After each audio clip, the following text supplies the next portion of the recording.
what ingredients can support retinol? So these things are like things like peptides, niacinamide, hyaluronic acid. All these are supportive ingredients that are not technically considered active ingredients. So when you're selecting products, your moisturizer probably has some of those ingredients in it already. So make sure you're not doubling up on some of these ingredients as you're looking at your skincare regimen, because if you're using, for example, a vitamin C in the morning with hyaluronic acid, do you really need a dedicated hyaluronic acid serum? Because I don't really consider hyaluronic acid as a active, so if it's already in your other products, then there's no reason to purchase or invest in a standalone product that just has hyaluronic acid. The other thing I see with patients is they'll come in and they're trying to get all these active ingredients into their skincare regimen every day. And you don't have to use every ingredient every single day. For example,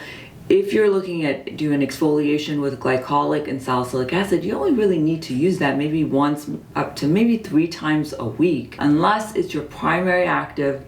And let's say you've got acne and that's one of 2 active ingredients that you're using. So be mindful of that try to pick products that are comprehensive. For example, they have not only do they have salicylic acid, but they have ceramides, and they have all these other nourishing ingredients in them, so that you're not fighting to try to get all these active ingredients in as single-use products.